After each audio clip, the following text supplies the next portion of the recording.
This is real life, you know. This is how it is. If you're not paddling, you're not plumbing. I've just been called out to replace a load of radiators. I've worked at this place before, and what's sort of special about this place is this is all stainless pipe. So the only thing we can join onto this is with compression if we need to. Obviously, you never get radiators, very rarely, that fit straight. All we'll be doing is bending them up, but obviously they're all the same. We'll put new TRVs, new valves on. A few years ago, I came out and because there's like flats, they're all electric. So it's electric hot water. It's gas central heating. But I came out and put heat meters in for each of the flats. So we put 2 ports in and thermostats because it's fed off a central boiler. But this is all stainless pipe, obviously. We sort of joined back onto it best we could. It looks a bit of a mess, but so I did this a few years ago. It's just super tricky to sort of get everything in. But it kind of went in. I think originally when I did this actually had a cylinder in here as well, but we've been changing them for these water heaters. So yeah, it's all stainless. They feed upstairs. Obviously you won't get away with it now with the regs, fire regs and stuff like that, but these are quite old. So we're just changing all these radiators. So all them, these ones, them ones, and yeah, we've got a couple of hours left this afternoon. Or a few hours, so we'll try and get them done if we can. If not, I'm not sure when we'll get time back to finish it. Yeah, what I'll probably do is just set the GoPro up, just doing one, because I'll just show you how you join them really, if anybody's interested. So yeah, and what I'll also do is we're going to put a fill loop in here, because at the minute, the only way you can fill the boiler up, you have to run a hose pipe from the outside taps, which is okay in the summer, but in the winter it freezes up, because there's no fill loops in the flats. And there's no fill loop in the boiler room either, because the boiler room's like in the garden.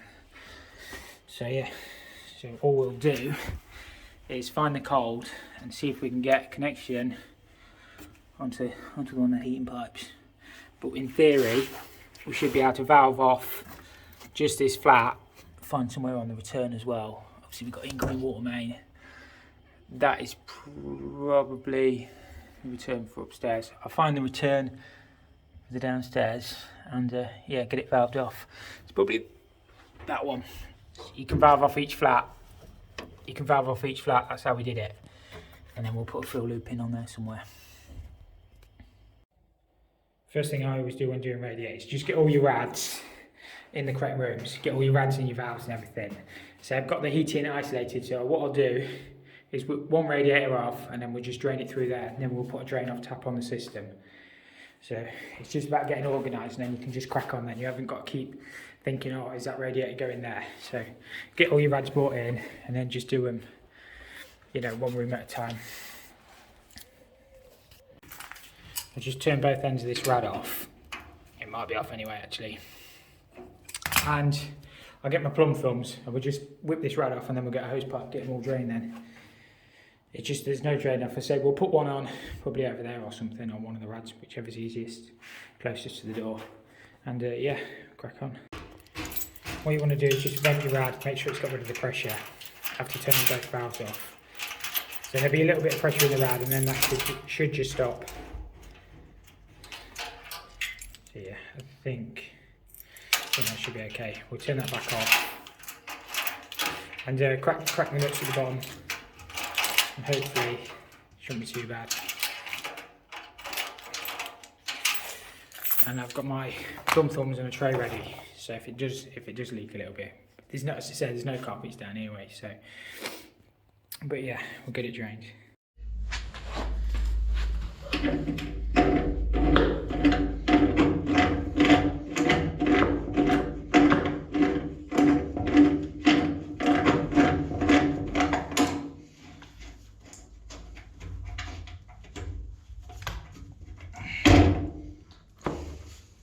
That's a bit more like it.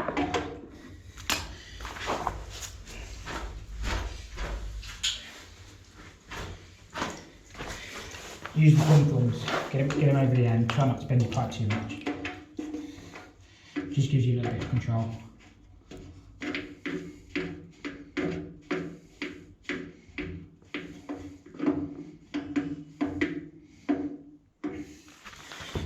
same this side.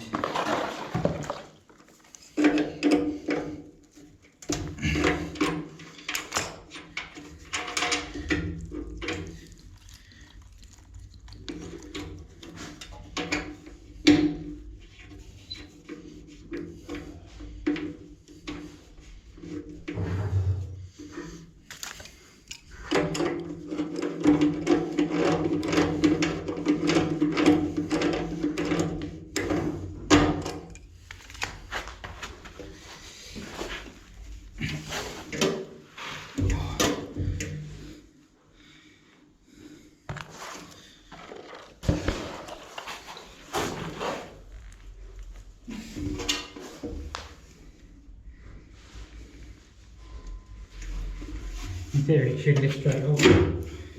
It's just get painted over the ears. That makes it awkward.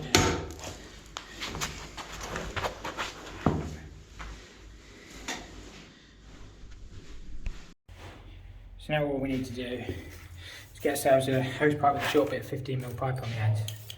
Not an olive, straight onto the valve. That'll tighten up. We can just open that valve and that'll drain all the heating in this flat then.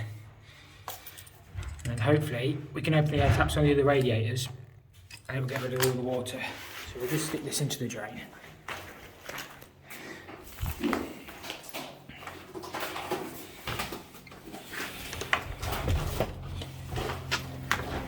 We've got a convenient drain right there.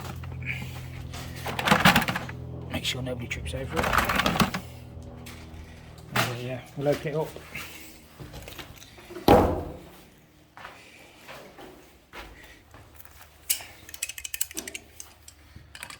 Sometimes you have to better hold against yourself. But this valve is about knackered anyway.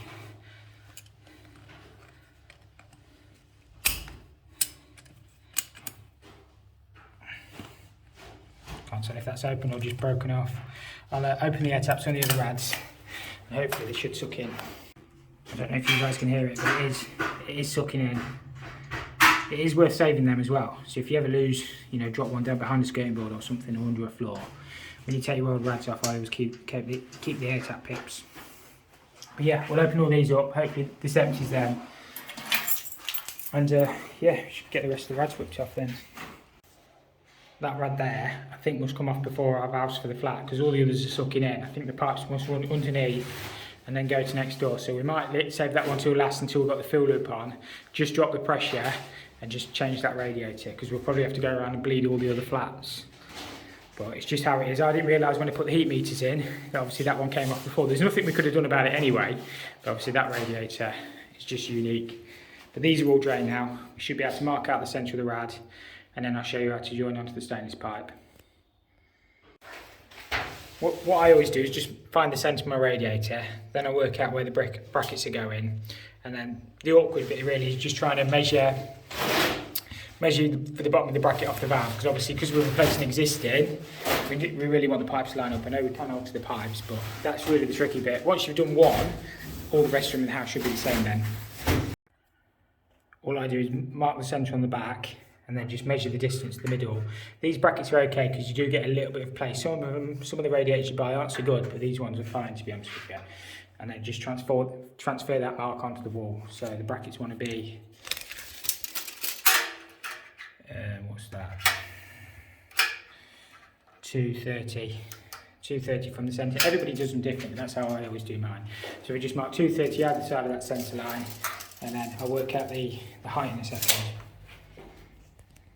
All I do is measure the centre of my tail, which is 30mm from the bottom of the rad, then measure my bracket, wherever my brackets are, to the bottom. I don't get that stuff. Measure that to the bottom of the rad. It's easy to stand it up to be fair. So it's looking like about 100mm, and then just deduct the two. Then it tells you from there, 30mm, the rad's going to hang down, and then 100mm up. That's the bottom of the bracket. It should be the right height then.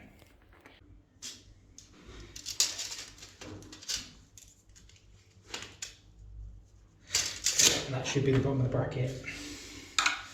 So we just level that across.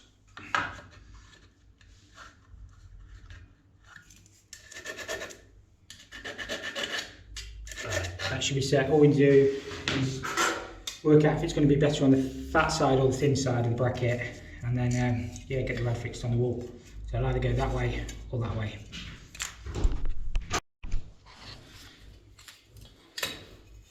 So I think it'd be better to use the brackets on the fat side. So I always mark the top one, then mark it on the slider, and then the same on that side. Mark the top, and then mark the slider, and we'll get them drilled.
Right, that rad's all hung and levelled. I did actually drop it a couple of mil because I didn't quite get my measurement right, but hopefully that pipe, obviously I'm going to put new valves on, but then pipe should go straight in on that one.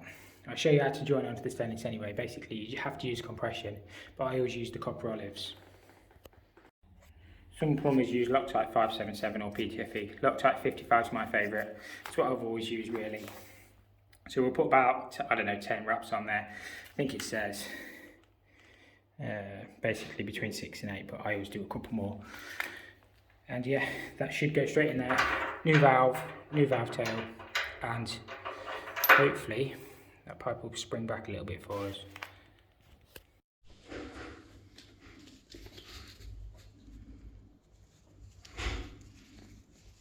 So I always put a couple of crosses on there like that as well, and then that's plenty. I'm going to spin this camera around just so you guys hopefully can see.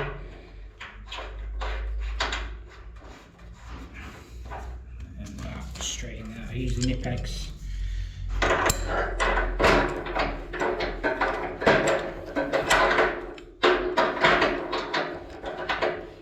Nipex smooth jaws so they don't scratch the chrome up. Get that nice and tight. He's jinxed it now, but that'll never leak. Hopefully we can just whip that valve off.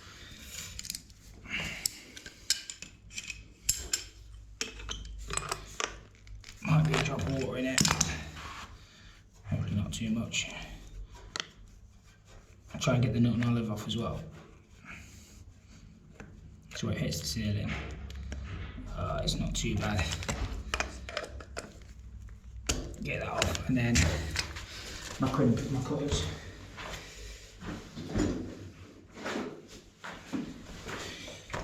Just get your olive cutters. Probably like that. There we go.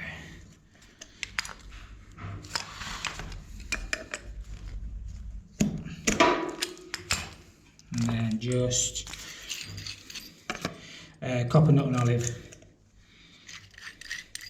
Or copper olive, sorry, and then just jet blue. A generous amount. Try not to get it in your pipe. Jet blue on this. People say you don't have to use jet blue, but I always do. At the end of the day, it doesn't hurt to put any on. It doesn't hurt the pipe. It doesn't hurt the fitting.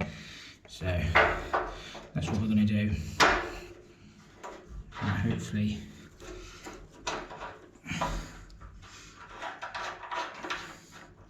Hopefully that will look fairly straight. Let's get this back.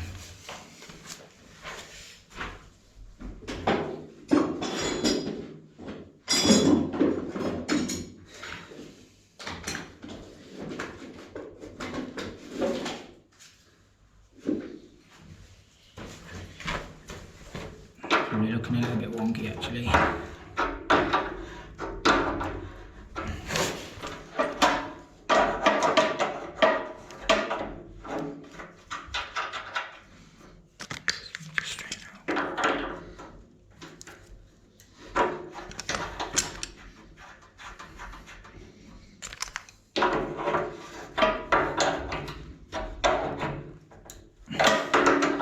Give these stainless ones a little bit more of a nip up, like that, and then that should be fine.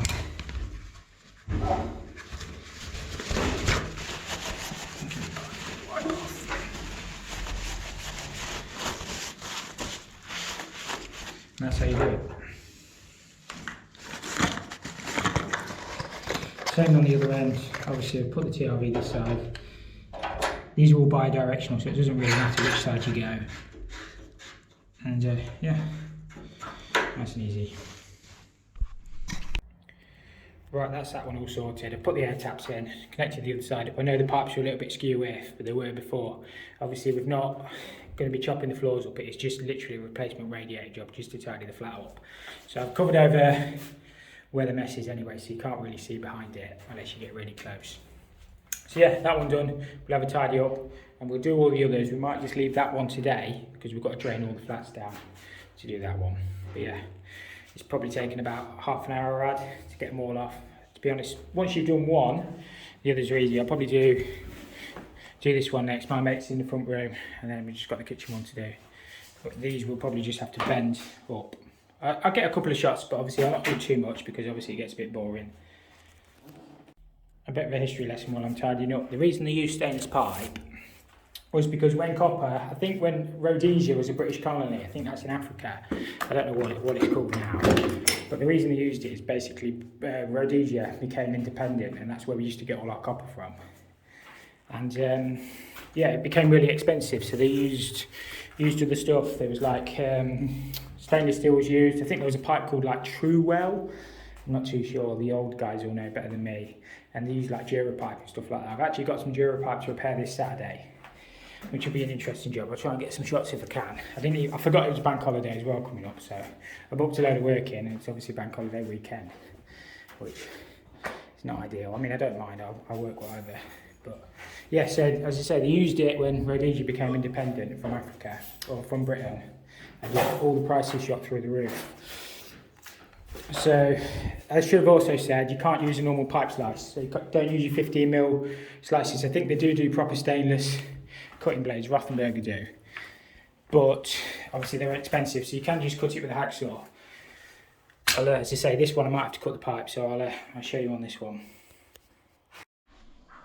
So when you're cutting stainless, you've got a good blade in your hacksaw. You just set the GoPro back a little bit. It should just be a case. Obviously this one, I've got to offset the pipe because I've not got enough spring on it. I've put the bracket on the wider setting, but it's still not enough. So we'll just cut that pipe and put a little bend.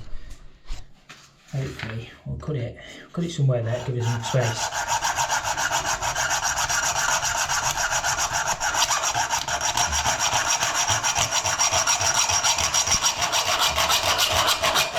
A little bit of water in the pipe. It's just finding its own level. It will stop in a second.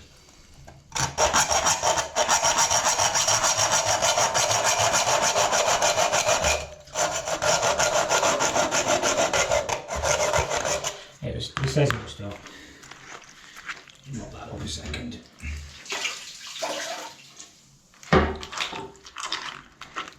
It's just finding its own level.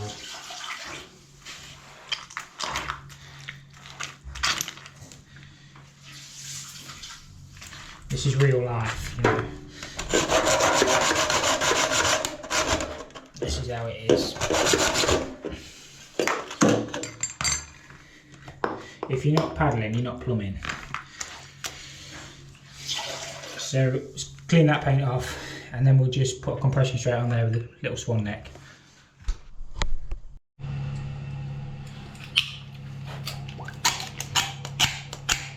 Sometimes the paint is a nightmare to get off, to be honest with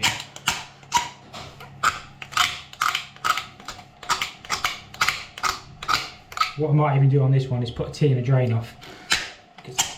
It's always easier to drain from a bathroom floor because obviously it's vinyl rather than carpet. especially because we cut the pipe at the lowest point now. But we'll clean the rest of that off and get it jointed. I know you can get these fancy things that clean your pipes, but sometimes a standing knife is as good as anything.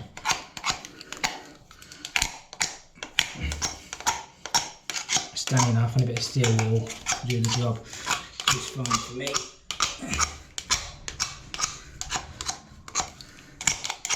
Perfect. You just get a bit of steel wool on that.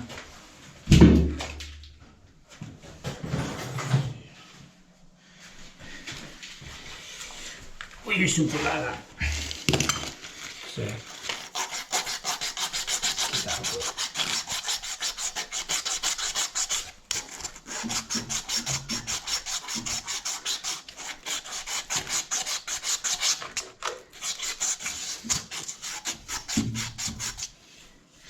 Just missed a bit of wood.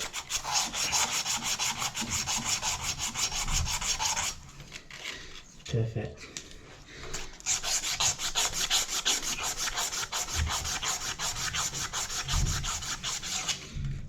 That should be fine. And then, how's it going? Yeah, alright mate, thank you. Just get a copper olive. Got a towel? I've got one there. I'll get some blue roll.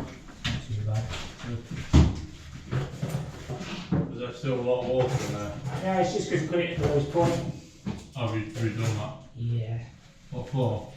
Yeah, then the pipe's too far forward. So copper olive, and then we'll put a bit of jet blue, if I can find it, and we'll put a tea and a drain off straight in there like that, and then we'll offset back into the new valve.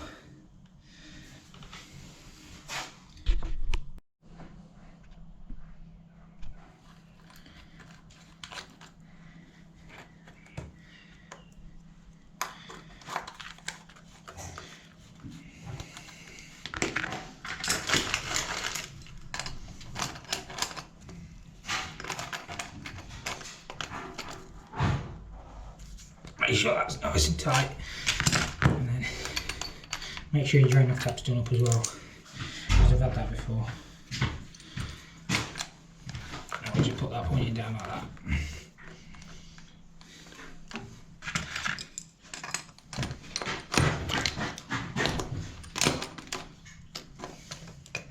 Still get a hole on that, I think. It should be perfect. Just means the next person has to take a rod off to drain it.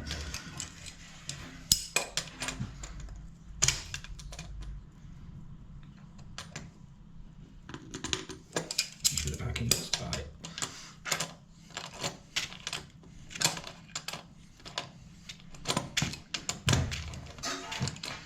It's really a little wear spanner. Ratchet one. Don't have to go mentally tight with them, that should be fine. I actually thought I pressed record and all that. I know it probably doesn't look the best. I thought I recorded it all, but I don't think it did. But it's kind of practical plumbing. You can get to it. It's got a nice drain off tap on there now. I've just got the other end to connect in. And that's that one all done as well.